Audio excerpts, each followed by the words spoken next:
इस कार्यक्रम को जॉयस मायर मिनिस्ट्रीज के मित्रों और भागीदारों द्वारा संभव बनाया गया है। इस महिला ने उसे विश्वास से छुआ। क्या आपका विश्वास आज परमेश्वर को छू सकता है? और विश्वास है कि चाहे कैसी भी समस्या हो, परमेश्वर इतना महान है कि वो आपको गड़बड़ी से बाहर निकालता है।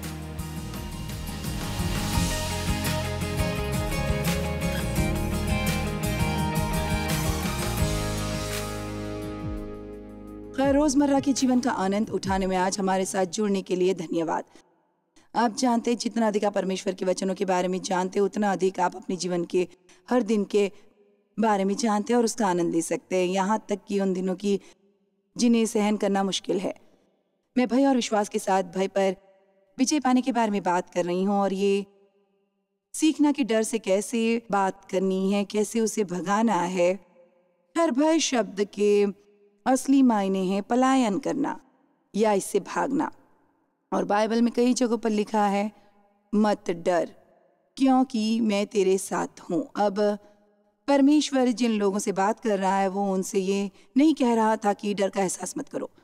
हमें हमेशा अपने जीवन में अलग अलग समय में अलग अलग कारणों से अलग अलग अवसरों पर डर का एहसास होने वाला है, लेकिन ध्यान में रखें कि हमें हर उस एहसास के सामने जो हमें है झुकना नहीं है। भले ही हमें डर का एहसास हो, हमें डटे रहना है, हमें उसके सामने झुकना नहीं है। डर आप पर नियंत्रण न कर पाए, इस बात का आपको ध्यान रखना होगा। अब आप जानते हैं, मैं मूर्खता में विश्वास नहीं करती। मैं ये नहीं कह रही कि यदि आपको पानी का डर है, यदि आप तैर नहीं सकते और आप गहरे पानी से डरते हैं, मैं ये सुझाव नहीं दे रही कि केवल डर से करने के लिए आपको स्विमिंग पूल के गहरे छोर से कूदना चाहिए। मैं उन चीज़ों के बारे में बात नहीं कर रही जो असल में मायने रखती हैं।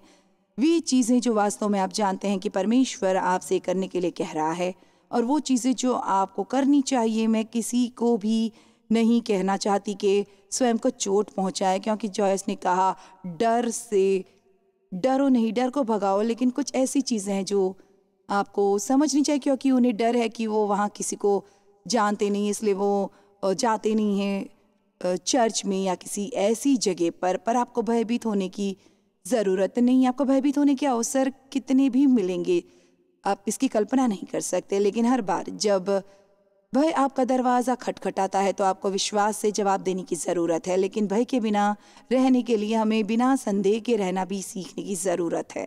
अब मैं ये नहीं कह रही कि हर बार जब हम संदेह करते हैं परमेश्वर हम पर नाराज़ होता है। थॉमस ने संदेह किया कि उसने कहा, मैं विश्वास नहीं करूँगा कि ये तू है जब तक तेरे घाव में अपना हाथ न डालूं।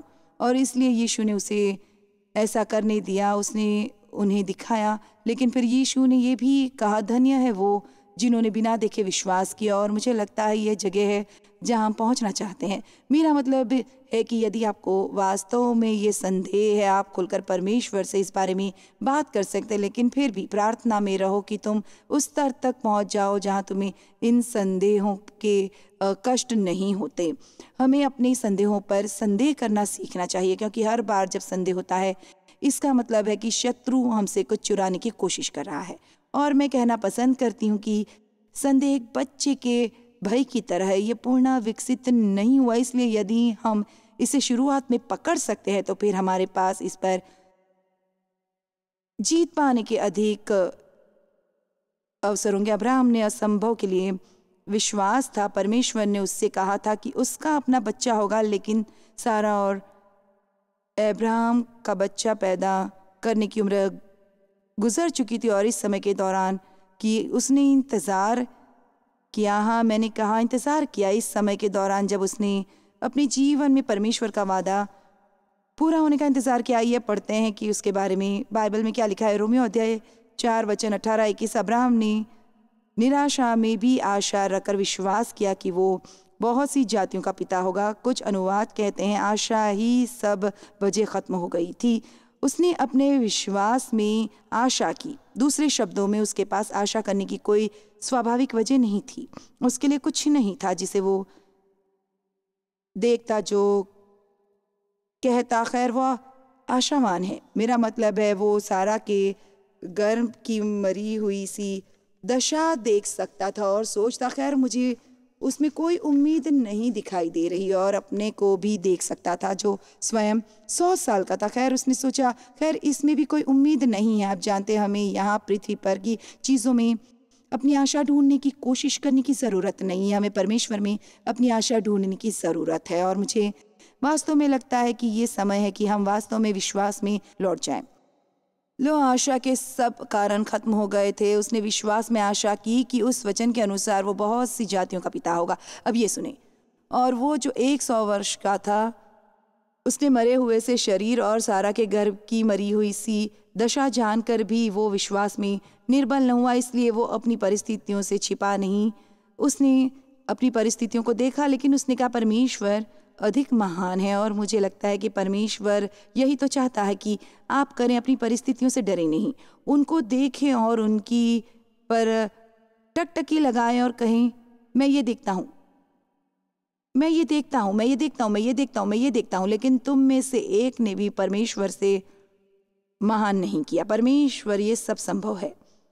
अविश्वास नहीं, कुछ अनुवाद कहते हैं किसी संदेह या विश्वास ने उसे परमेश्वर के वादे से डगमगाने नहीं दिया।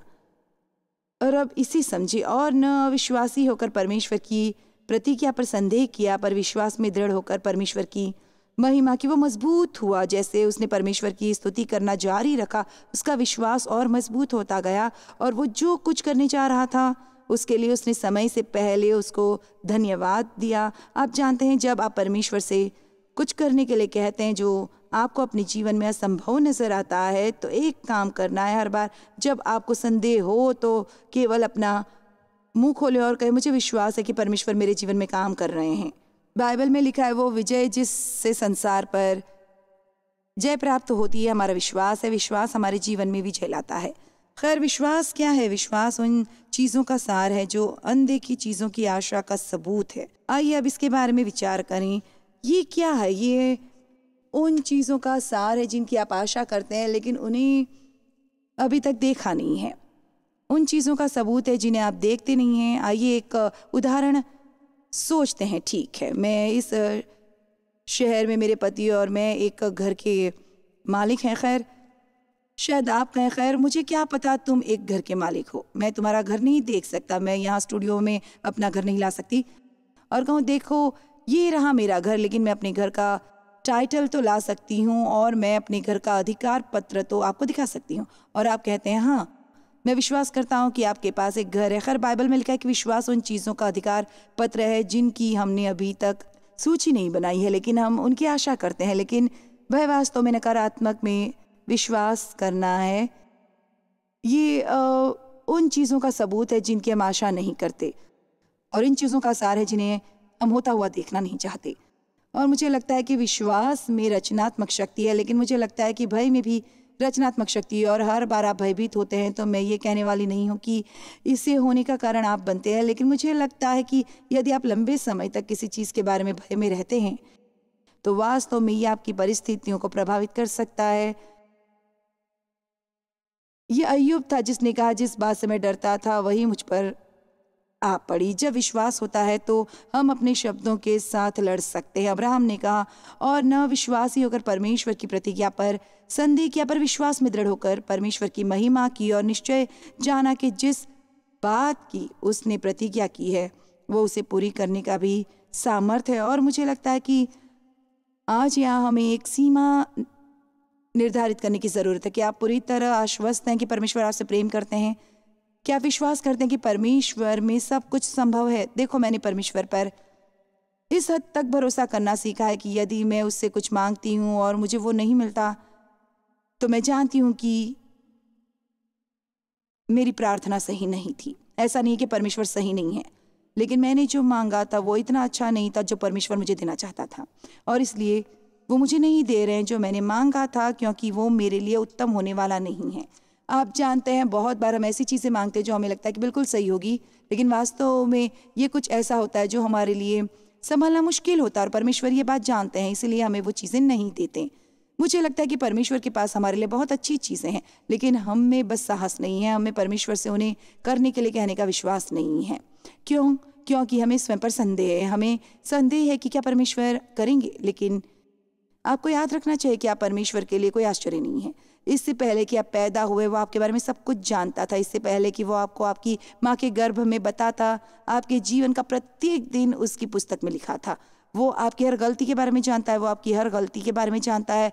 जब तक आप उसमें विश्वास करते हैं, जब तक आप विश्वास में चलते हैं और आप विश्वास करते हैं कि यीशु आपके पापों के लिए मरे, आप अपने पाप स्वीकार करते हैं, आपको उनका पछतावा है और आप एक ईश्वरीय जीवन जीना चाहते हैं, आपके पाप क्षमा किए गए हैं और इतनी दूर कर दिए गए हैं जैसे पूर्व पश्चिम से परमेश्वर आप पर गुस्सा नहीं है और वो आपकी मदद करना चाहते हैं।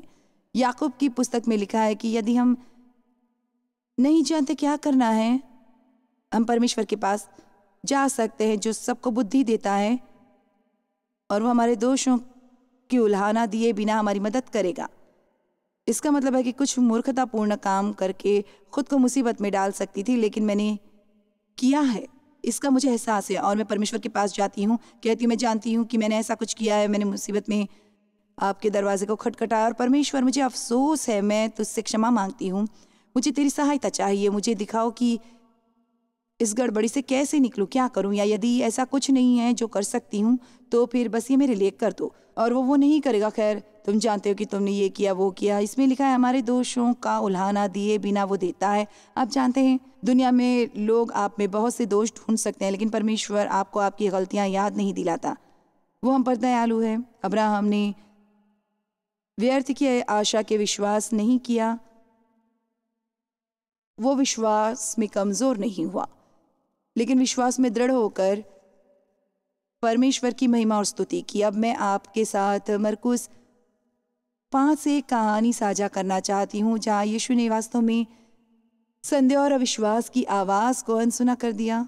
मुझे लगता है हमें ये सीखना चाहिए कि कैसे पहचाने जब परमेश्वर हमसे बात कर रहा है और कब शत्रु हमसे बात कर रहा है। और यदि ये शत्रु है तो हमें ये कहना चाहिए, खैर मैं जानती हूँ कि तू एक झूठा है, इसलिए मैं तुझे अनसुना करने वाली हूँ और कोई ध्यान नहीं दूंगी। मरकुस अध्याय 5 वचन 22। और मैं चाहती हूँ कि इस कहानी में आप स्वयं को रखने की कोशिश करें। कभी कभी हम केवल इन चीज़ों को पढ़ने लगते हैं, लेकिन हम वास्तव में इसके बारे में सोचते नहीं। जैसे जैसे मैं इससे जाती हूँ तो मैं चाहती हूँ कि आप ऐसा दिखाएं जैसे कि आप यहाँ हैं और आप ये सब देख रहे हैं।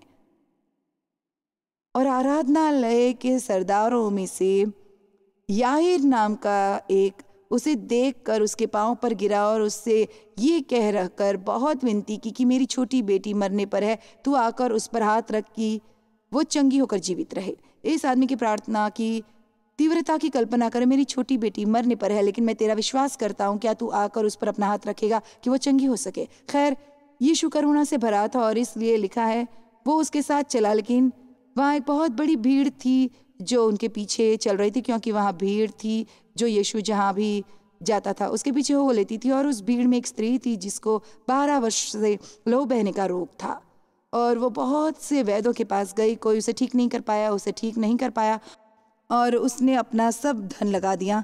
लेकिन उसने यीशु के विषय में सुना था और विस्तारित बाइबल में लिखा है वो खुद से कहती रही, यदि मैं उसके वस्त्र के किनारे को भी छू सकती, मैं जानती हूँ मैं चंगी हो जाऊंगी। मुझे ये अच्छा लगा। आप जानते हैं यदि आप अपने आप से बात करने वाले हैं, आप कुछ सकारात्मक बात कर सकते हैं। मेरा विश्वास है यदि मैं यीशु तक पहुँच कर उसे बस छू लूँ तो मैं चंगी हो जाऊंगी। और इसलिए वो उस आदमी की बेटी को चंगा करने जाने के रास्ते पर था जो लगभग मर चुकी है और अब वो किसी और की सहायता करने के लिए रुक सकता है। इसके बारे में सोचिए कि आपको कैसा लगता है। इस बारे में सोचिए यदि आप याईर होते, किस तरह के संदेह और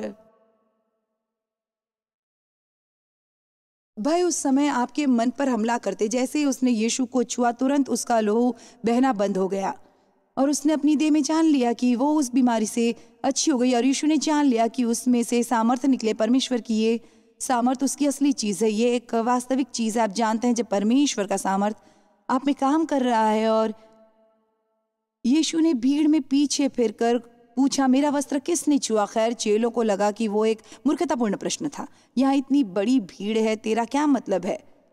तुझे किसने छुआ? यहाँ हर तरह के लोग तुझे छू रहे हैं। लेकिन आप जानते हैं इस महिला ने उसे अपने विश्वास से छुआ था। क्या आपका विश्वास आज परमेश्वर को छू सकता है? और विश्वास की चाहे कैसी भी समस्या हो, परमेश्वर इतना महान है कि वो आपको गड़बड़ी में से बाहर निकालता है और आपके जीवन में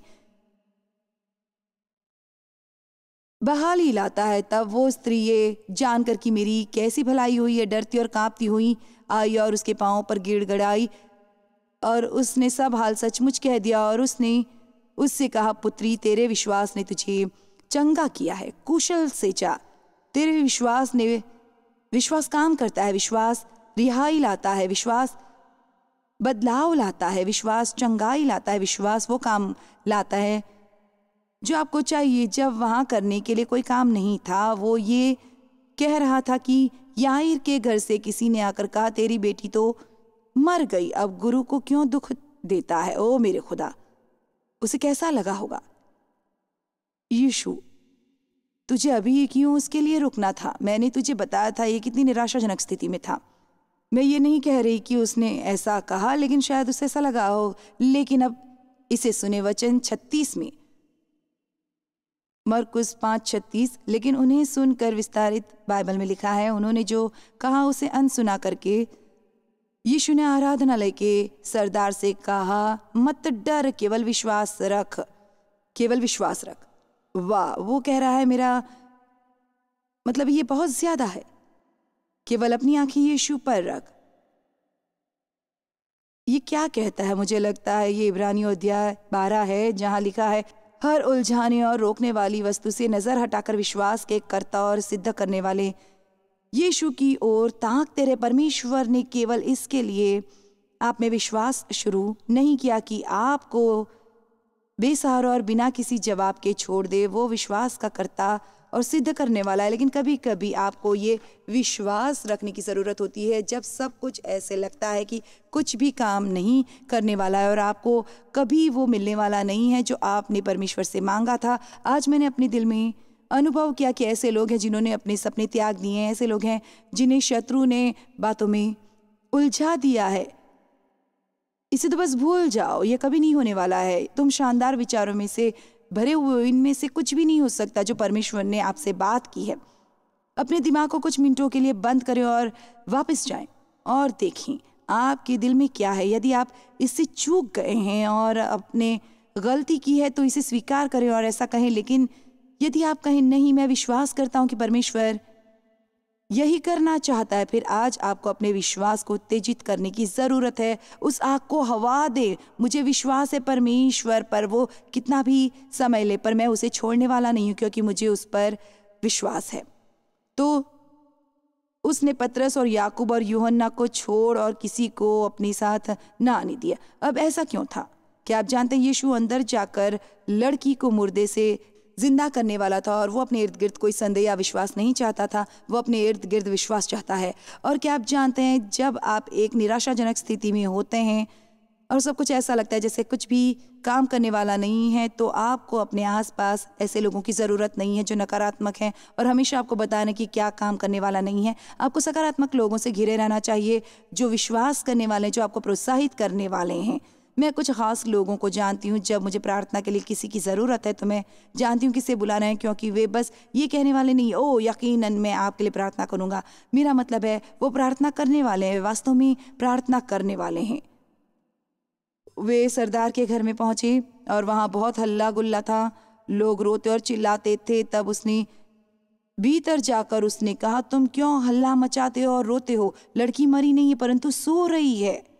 और वे उसकी हंसी करने लगे। लेकिन देखो उसने क्या किया, परंतु उसने सबको निकाल कर बाहर किया। एक बार फिर उसने संदेह और अविश्वास से छुटकारा पाया। उसने सबको निकाल कर लड़की के माता पिता और वे उनके साथ थे, पतरस, याकूब और यूहन्ना, उन्हें लेकर भीतर जहाँ लड़की पड़ी थी गया और बेशक उसने उसे उठाया और वो उठ गई, पूर्ण बनाई गई। कि आप जानते हैं, आप में से कुछ अपना जीवन बदल सकते हैं यदि आप बस नकारात्मक चीज़ों से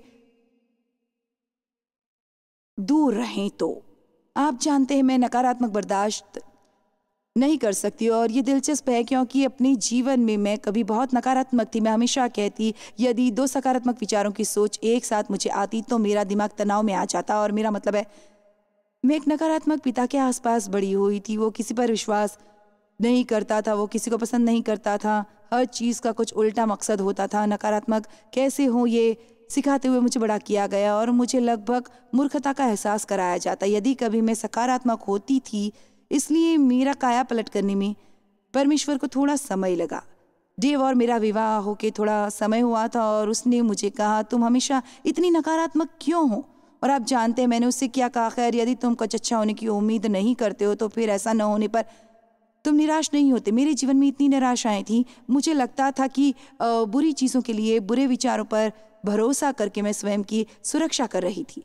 मैं वास्तव में वही थी जिसे बाइबल में नीति वचन अध्याय 15 वचन 15 में बुरा अपशकुनी कहा जाता है। मेरे चारों तरफ हमेशा ये एहसास था जैसे कि मेरे माहौल में ही था, जिसे कहते हैं न कि कुछ बुरे होने का इंतज़ार करना। आपको स्वयं को इस स्थिति में डालने के प्रति सावधान रहना चाहिए। और इसलिए यदि आप इसमें हैं, यदि बिल्कुल अभी आपको समस्याएं, अपने मित्रों को ऐसे लोग न होने दे जो हमेशा दूसरा करने की बजाय केवल आपकी समस्याओं के बारे में बात करना चाहते हैं और ऊपर से आपकी समस्याओं के बारे में नकारात्मक बात करते हैं। स्वयं को ऐसे लोगों से घिरा हुआ रखें जो आशाएं लाते हैं, खुशियां लाते हैं, प्रोत्साहित करते हैं, आपको बताएंगे कि परमेश्वर कुछ भी कर सकता है। यदि हम संदेह शब्द को परिभाषित करें तो इसका मतलब है बिना राह के होना, संसाधनों का न होना, शर्मिंदा होना, संदेह में होना, उलझना, घबराना। संदेह का मतलब दुराई पर होना भी हो सकता है, मतलब किस राह जाने के बारे में अनिश्चितता। क्या आप जानते परमेश्वर चाहता है कि हम जाने कि वो भला है और वो हमारी मदद करना चाहता है। जैसा मैंने कहा याकूब अध्याय 1 वचन 5 से 8 में वो कहता है, पर यदि तुम में से किसी को बुद्धि की घटी हो तो परमेश्वर से मांगो जो बिना उलाहना दिए सबको उदारता से देता है और उसको दी जाएगी। पर विश्वास से मांगो और कुछ संदेह न करें, क्योंकि संदेह करने वाला समुद्र की लहर के समान है जो हवा से बहती और उछलती है। ऐसा मनुष्य ये न समझे कि मुझे प्रभु से कुछ मिलेगा। इसलिए मैं अभी आपसे कहना चाहती हूँ, अपना मन बना लो, आप क्या विश्वास करते हैं और इसके साथ बने रहें। मैं इसे फिर से कहना चाहती हूँ, आप क्या विश्वास करते हैं और इसके साथ बने रहें। और 1 मिनट के लिए भी ये मत सोचिए कि आपको आजमाया नहीं जाएगा, क्योंकि आप करेंगे, आपको इंतज़ार करना पड़ सकता है। ऐसा लग सकता है जैसे कुछ काम करने वाला नहीं है, लेकिन तभी आप विश्वास की अच्छी लड़ाई लड़ते हैं और आप कहते रहते हैं, मैं डरूंगा नहीं, क्योंकि परमेश्वर ने मुझे एक भय का आत्मा नहीं बल्कि सामर्थ और प्रेम और स्वस्थ मन दिया है। और मैं जानती हूँ परमेश्वर मुझे प्रेम करता है, उसके पास मेरे लिए एक अच्छी योजना है। अब जैसा कि मैंने पहले कहा था, मुझे लगता है हम कई बार परमेश्वर पर संदेह करने की बजाय स्वयं पर अधिक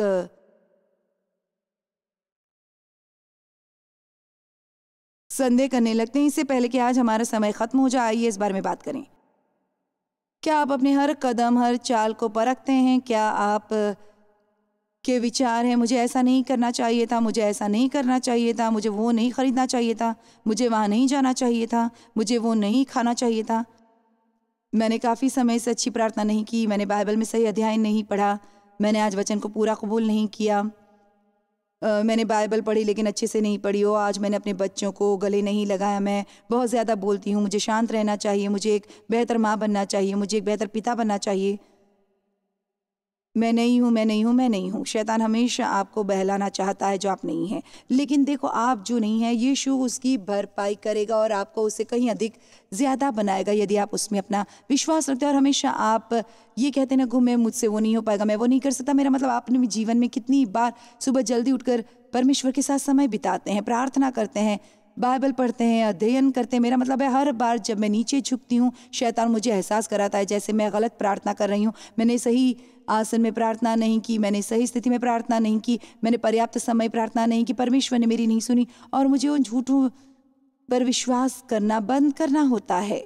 क्या आप जानते हैं वो उन ज़रूरी बातों में से एक हो सकती है जो आप लंबे समय तक सुनेंगे। स्वयं पर संदेह करना बंद करें। क्या आप जानते हैं परमेश्वर आप पर विश्वास करता है, लेकिन इससे आपका कोई भला होने वाला नहीं है यदि आप खुद में ही विश्वास नहीं करते हो। और मैं नहीं कह रही कि एक अहंकारी घमंडी रवैया रखना चाहिए, खैर धन्य है परमेश्वर, मैं ये सब नहीं कह रही हूँ। लेकिन मैं क्या कह रही हूँ कि हर रोज़ परमेश्वर के प्रति अपना सर्वश्रेष्ठ करने का इरादा रख के उठो। समय से पहले जान ले कि आप 100% सफलता हासिल करने वाले नहीं हैं, लेकिन विश्वास करें कि परमेश्वर आपके पापों को ढकने और उनकी देखभाल करने के लिए काफ़ी है। परमेश्वर नहीं चाहता कि आप स्वयं पर संदेह करने की यातना में रहें। विश्वास करें आप परमेश्वर को सुन सकते हैं, विश्वास करें परमेश्वर आपसे प्रेम करता है, विश्वास करें कि आपके लिए उनके पास योजना। विश्वास करें कि आप कोई भी गलती कर इतनी बड़ी नहीं हो सकती जिसे परमेश्वर आपके जीवन में एक चमत्कार में बदलना देता हो।